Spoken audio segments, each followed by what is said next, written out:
Talking with the experts.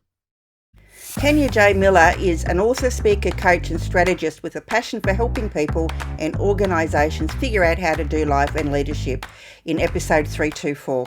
Yeah, definitely I would say, which is the number one question I get, what is my purpose? People can have a career for 20 years, 25 years, and still not know their purpose.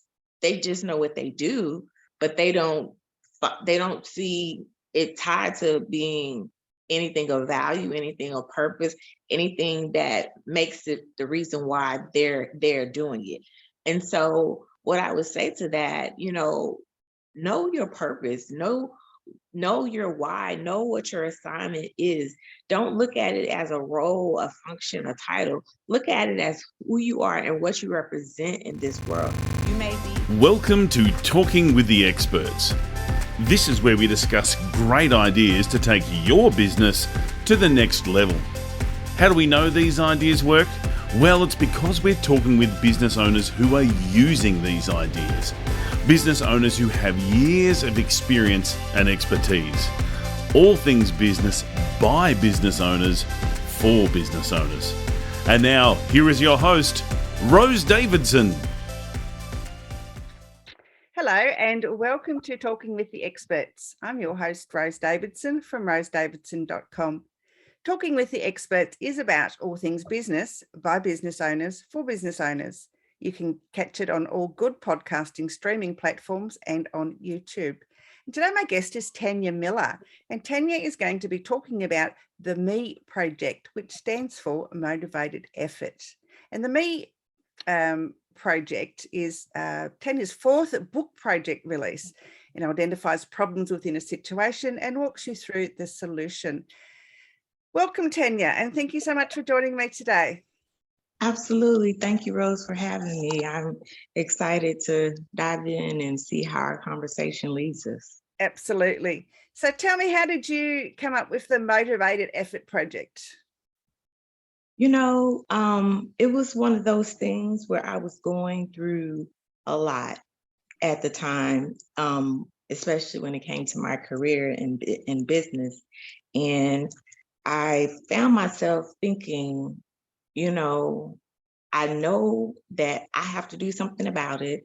I know I have to take charge, but I'm not feeling it, and I started to talk to myself. Sometimes you have to talk to yourself, guys. And I started to talk to myself, if you will, to encourage myself to, be reminded that I had objectives in life. I had business goals, I had career goals, and I had to really hone in on what it was that I needed to do, because I was the person that the solution came from. It started with me. And so from there, that's where I just, that idea came.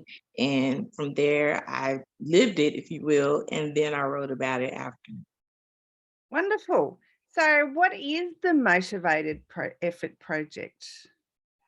It's a book and it's a guide, and basically both tools, if you will, they'll pretty much help people, not just people even and organizations to, be able to know how to go about getting to that end result. Because sometimes we see the end result, it may be the 5-year plan, it may be the 12 business objectives that the CEO came out with, and we're on metrics to get them, and it's like, how do I do it? And then in those days where, because we used to call them fire drills, those days where literally nothing is happening according to plan. It literally, it's like everything blew up, and we're having to do reports, we're having to do decks, and we're having meetings, unscheduled meetings.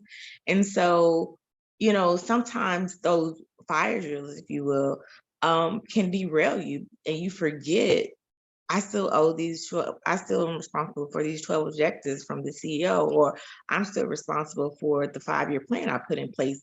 And so I wanted to talk to, people, business people, businesses, if you will, and their leadership team, to just talk to them about, yeah, it's a problem, it's a situation, but you can walk through the situation. You don't have to stay in that place. You can walk through it, get to the other side of it, if you will.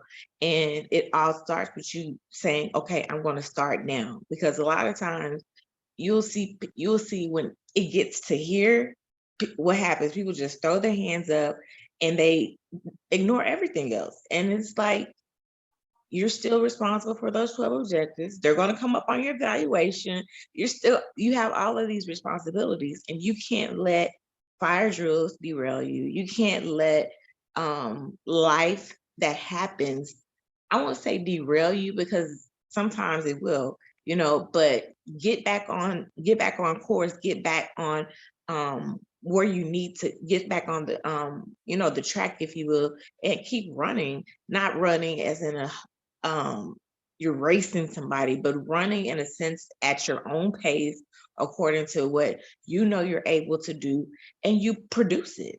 And so that's where it came from, is just reminding individuals, because it's crazy. I wrote the book, Rose, before the pandemic and COVID-19 and now the recession and get all that. Before it all came out, I wrote it.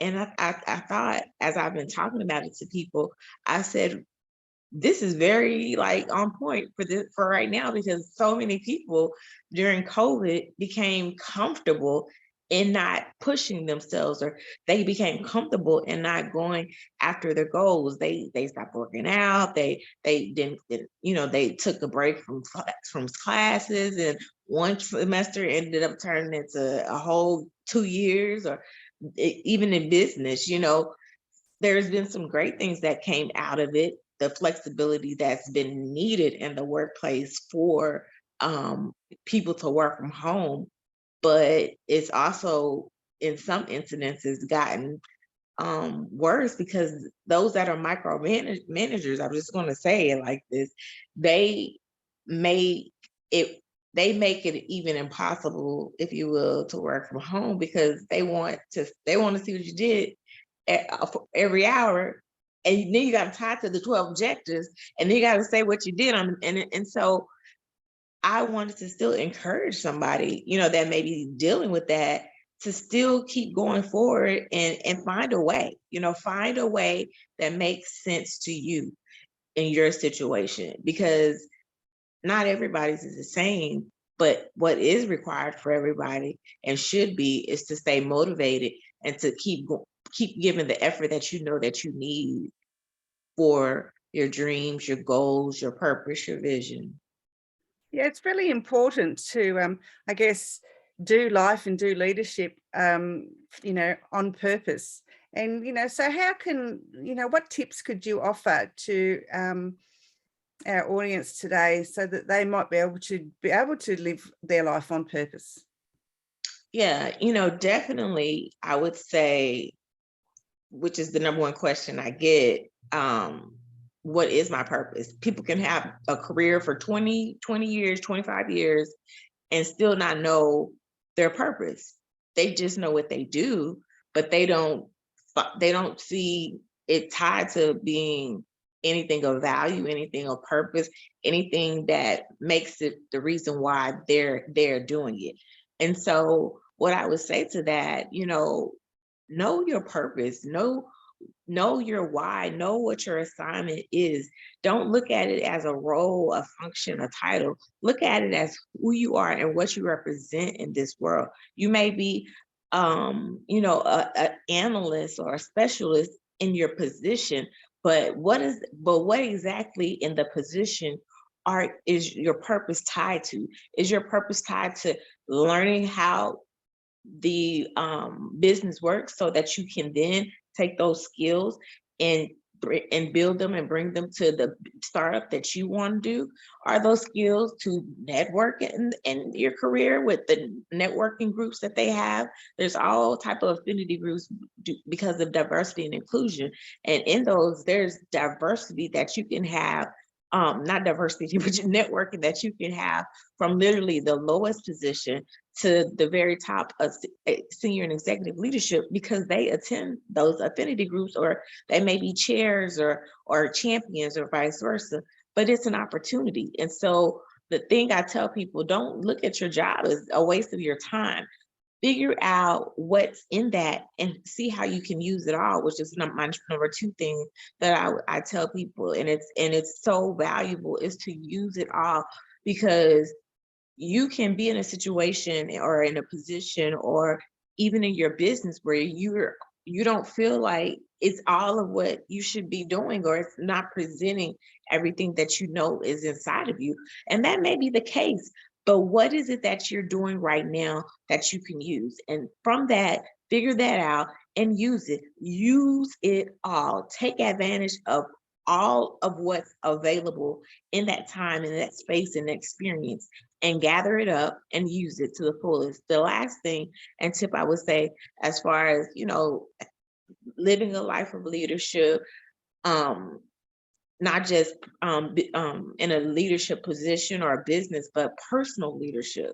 We're responsible for that. And I think a lot of times individuals, especially those in the corporate arena, that have a desire to start businesses and have a desire to have, not just a small business, but a medium, a pretty, significant business, but they don't see how they can get from there to there. And the thing you have to remember is your skills translate.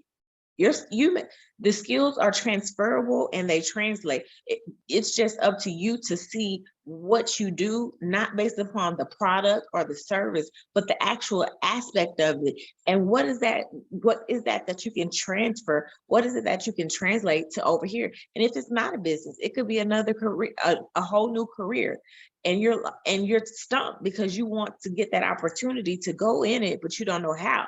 And a very good example, especially if that career opportunity is in the business that you're at, is to look for mentoring opportunities, or see if your organization offers cross training, or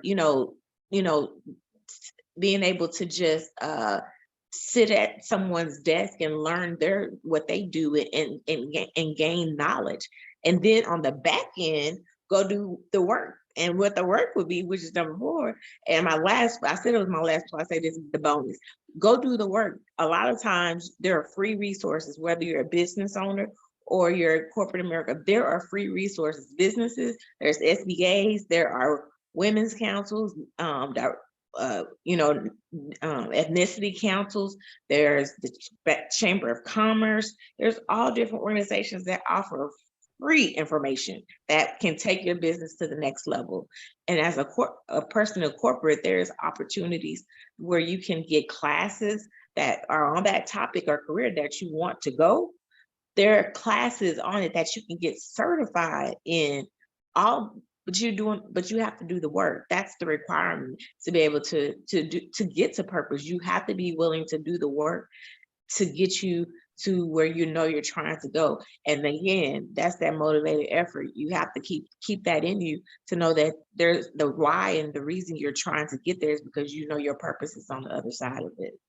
Yeah, that's a very good point. A lot of people don't know what their purpose is, or they haven't figured it out yet, and probably staring them in the face anyway. Wow, they just haven't. I say that all the time. Yeah, it's just looking them in the face, and they can't see it. I've finally figured out my purpose, and it's been staring me in the face all the time. But it's taken a while, but I finally worked it out. But it's and sometimes it takes a while. It takes a bit of a journey. But I think you need to know who you are. You are who you are personally, and be comfortable with that before you can work out what your purpose is meant to be. Yeah, I definitely can agree to that. That's, like you said, a lot of times why there is a gap, or why there is a longer journey, because you haven't took the time to really get to know who you are. Your soft skills, your knowledge, skills. You haven't took the time to figure that out. And so a lot of times when that's the person that comes to me that wants to work with me, I'll offer to them a solution to do testing. And it may be an aptitude test, it may be Enneagram testing or John Maxwell's testing on leadership, or it may even be, spiritual gifts. There's all different types of resources that can help at least show you the characteristics that, based upon the information that you put in, they then give you a list of characteristics. And those characteristics sometimes point you to a position, point you to a career, or just point you to that this thing that, like you said, it was right in your face, but you couldn't see it. And so that's a solution that I offer, and I suggest all the time, is that if you're still not even on that part and not knowing, that's it. That's where I would lead them, and it's always a good answer when they come back and they're like, oh, I didn't even know that about myself. And another thing, when they say that, I said, well, what do people that love you and respect you, what do they say about you? And what do they think it is? And then they may go do that next. And they're like, wow, like I didn't, and so purpose, I say, it's that thing that you, like you said, it's in your face, but I say it's that thing that you do, and you do it so well that you think it's nothing. You think it's not, it's meaningful, because it may not be the glitz and glam. It may not be the top ring of the ladder. It may not be, that, but it's still of value because it's your purpose. But it's still a value because at the end of the day, somebody's going to receive and get what you're giving out, and that's enough. Knowing that your purpose is going to be able to not just fulfill you, but then help others. That's really when you get the icing on the cake. Absolutely. Absolutely. Tanya, where can people find your book? Motivated Effort is coming out July 15th, and we'll be starting pre-orders real soon. And so if anybody wants to do pre-orders, they can do that. The books will be available on Amazon and Barnes and Noble, of course, and then on my website at shop.tanyajmiller.com, where a lot of times I'll do discounts and promos and stuff. But you'll find those 2 books plus the other 6 that I've written as well. Perfect. So that's at www.tanyajmiller.com. And just at the top, hit shop, and you'll be able to see my store. Or like I said, go on Amazon, and you can literally put my name in, or you can go to amazon.author/TanyaJMiller.com, I believe. Not for sure, but you can just put my name in, and it'll send you to my author page as well. Absolutely. All right. I'll go and have a check of that out. And I'm really interested to read your upcoming book. It sounds really fascinating. Thank you. Thank you. I think just the whole idea of, personal leadership and character development and just awareness of who you are outside of the assumptions of what other people have.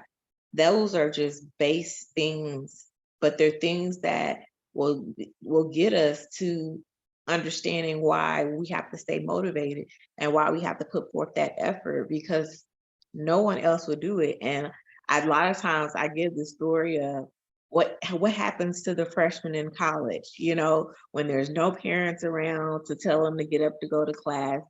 There's no oversight outside of the RA, of course, but a lot of times, they may not go to class, they may go to breakfast, they may go to the Starbucks, they may go all of these places and do all these things because they don't have to be motivated they weren't motivated themselves. Their parents were the ones motivating and pushing them and getting them there. And until they have that reckoning, if you will, that it's my responsibility, it's my course, it's my life, it's my business, it's my career. Until that reckoning happens, you're like that college student that just not going to class, and they need to go to class, and they're wondering why they have a 1.5 GPA at freshman year. Yeah. It's It's where a lot of parenting falls down. They do everything for the child, and then, when the child has to go out on their own, the child has no idea what they're meant to be doing. None whatsoever. I've seen it a lot, and it's like you can't rely. It's great to have a support system. It's great.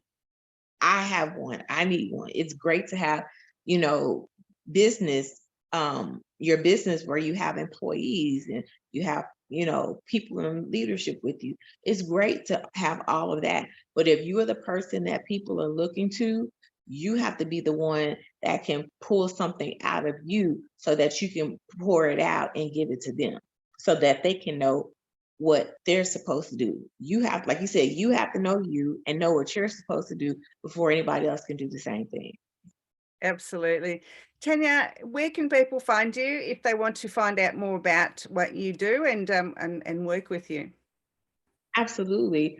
TanyaJMiller.com. They'll find all the information on coaching, leadership strategy sessions, as well as the school that I have where I have online courses, some even free. On Life and Leadership is called the Life and Leadership League by Tanya J. Miller. And that's at school.tanyajmiller.com. And then on all social media, you will find me under, just like you, Talking with Tanya. So that is where they will find me as well. Lovely. Tanya, it's been an absolute pleasure. Have you got any last words of wisdom that you'd like to share?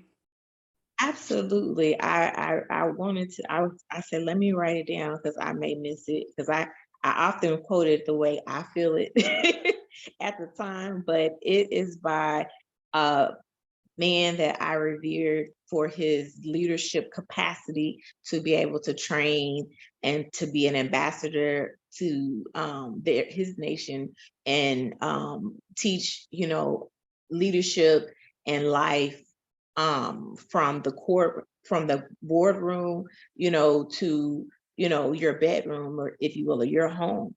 And the quote is by the late Dr. Miles Monroe, and he said, "Don't die old, die empty. That's the goal of life. Go to the cemetery and disappoint the graveyard." And so what that means is dying old is fine. That's absolutely okay. Yeah. But also don't die empty. Sorry. Don't die old, die empty. People they want to live to 90, they want to live to 80. But if you live to 90 and if you live to 80, have you given everything out of you? All of your purpose, all of who you are that you were supposed to be in this world. Have you did all of that? Or is it still inside of you when you go to the grave? And are we going to go to the cemetery and be like what we see often? Many people that didn't live, they just were here. And so that's my last wisdom. Don't die old, die empty. That is the goal of life.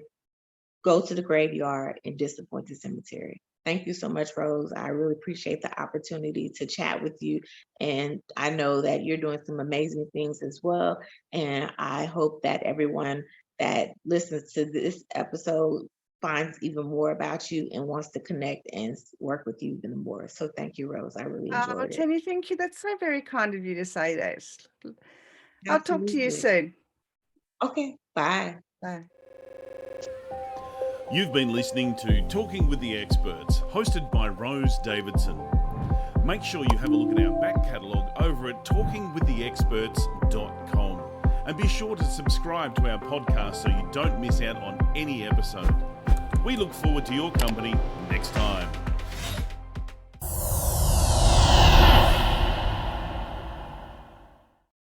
Talking with the Experts.